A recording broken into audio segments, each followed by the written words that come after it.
Part 2. The two young men shrug their shoulders as they look at each other. As Weatherman hums, Elder Leader stares at the rest of the group, soaking up information in every moment.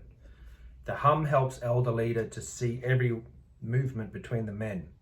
He looks at the Weatherman again, then at the visitor. He shifts his gaze to the young man before shutting his own eyes. Then he coughs, just like that. The hum continues to soak the brains of the group. All their thoughts melt into one as he alone goes on a journey. The hum stops suddenly. Birds fill the silence. Wind blows through the tree. Insects scatter buzzes between the men. The men instinctively look to Weatherman just before he starts to speak. I see in time individual families live in freestanding caves with 4 sides. Many artworks lay through the house. Love, family, technology, alien stories, birds fly upside down. All these artworks are on a very thin wood called paper. Some valued artworks make their way onto the cold food container, but not all these artworks are about food.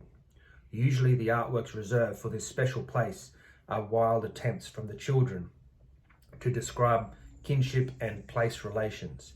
Other artworks, neither better or worse than the food container creations, spill from the bedroom and blow randomly around the house.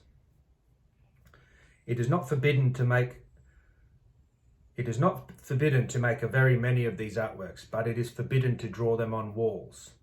As adults glide around this crowded yet barren landscape, they barely have time or interest to understand the isolated complexities contained in what they step over. Weatherman opens his eyes, looks at the rocks that he threw on the ground. He makes eye contact with Elder Leader, who announces, "I feel that children are not allowed to do artworks." The men collectively nod their heads and quietly agree with each other. Children doing artworks just wouldn't work. Young man is too smart to disagree with the whole group, but he's not ready to give up just yet. What about dancing? It's even less real. You can't even touch a dance. Elder Leader looks at him patiently and says, "Well, why try to touch it if it's untouchable?" Because the children need a space to express themselves. Everyone, including young men, look at Weatherman. Without throwing a rock or shutting his eyes, he looks back and tells of what he's seen. Men are forced to sit in dark square caves. From the shadows, they watch their daughters dance songs that neither of them understand. They don't understand because the songs and dances are wild, chaotic. We all know of the chaos of the woman, but this is different. In one moment, the girls dance in front of their fathers in clothes and movements that are suggestive of courting. In the next moment, they complete movements that are not complex stories at all, just unlinked movements in time. The dance teachers look on from the side of the dance floor. They can't teach through dance anymore. The stories stay in the dark and out of the way, inside the teacher's mind. The whole situation pulses through their stationary bodies as they slowly burn out. The suggestive nature of the children's clothes is just as poorly thought out as the clothes themselves. Instead of being designed to pee quickly, some poor fathers are forced to completely remove the suggestive clothes from their daughters' bodies so they can go wee. After weeing, they need to replace the whole costume again. Ridiculous. Elder Leader looks at the group who shake their heads.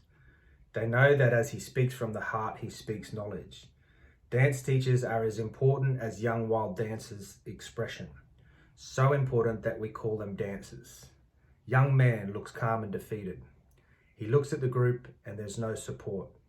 He looks at the dusty ground. His eye has a twinkle. What about sand drawings? They disappear with the weather. The two young men look at each other. Quietly, the guide says, "We need to get going now." "Okay, but they haven't let you know that it's time for us to leave yet." "I am a member of this group and I say it is time to leave." I look to the group and the Elder Leader nods at my guide. I guess I can't argue with that. As we stand, Elder leader calls young man to the center of the group. He picks up the stick and starts the sand drawing. So that was 5 minutes.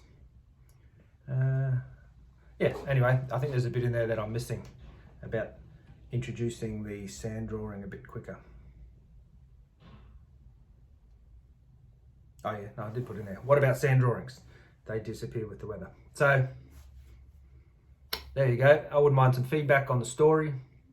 I think it is about, it's about like what what role art and creation has in the Western world as compared to some indigenous cultures.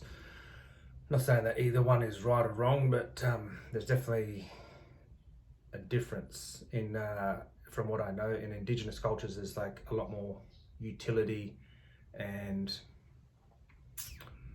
information sharing through artworks. So to put that in the hands of the children could be a little bit harmful, possibly. Who knows? What do you think? Does the young man, the one that's supposedly a bit of an upstart, does he have a point? Should the children have that space to, you know, be creative, or should they learn from lessons before and just not be doing artworks until it's their time to share? So I would agree with the weatherman. I think that to some degree, but like if my daughters weren't allowed to do artworks, there's tons of them around. And I'll show you this. Oh, that one there actually. This here is a it's a gun target, you know, shooting. So me and my daughter painted it. I'll show you one more. We didn't paint it, I'll grab it off the wall. Here's another one, this is another gun target. So I did the background, you can see the target there. And yes, I actually, there's a chameleon on there that my daughter drew separately, and then we put it together. So I'll take it off. This is a couple of years old, this artwork. There's the foot of the chameleon. And there's a plant there. This is probably the knowledge tree. I don't know. Anyway, I just actually a plant that I had. There's the bowl. There's one branch. There's another branch. And yeah, I just thought it was cool to make all these colors. And then I found this and I asked my daughter if we could pop that on, and it actually fit really well. So maybe that's the answer. Artwork should be a collaborative endeavor between children and their parents and the elders, or parents. Otherwise, your kids just do like random as stuff. But is random as stuff, you know, an important part of creation? I'll show you this one quickly.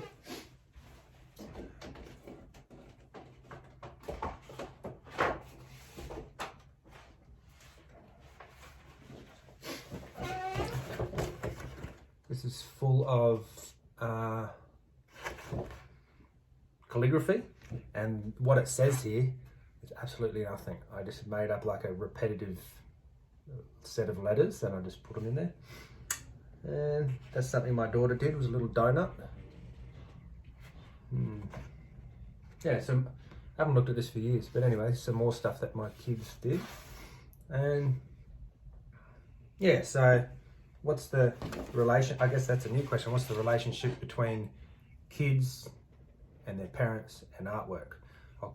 I said I'd go for 10 minutes, so I've got 30 seconds. Quickly show. Oh, here's an elder on my wall. Here's my granddad. Here's my grandma on my wall. Here's my granddad's poetry book. This is our little art wall with artworks that the girls do. And to be honest, a lot of it I'm not connected to. I'm just like, oh, whatever. Okay, last one. 10 minutes. This is from my birthday.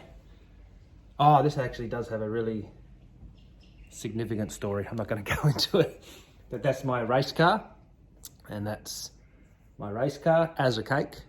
And yeah, so my daughters did those for my birthday. Good girls. Here's my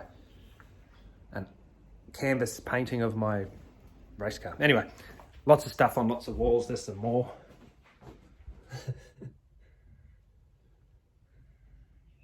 Yeah, so it's, I don't know. I'm not as probably not as hardcore as the elders in that story. So no, kids cannot do it.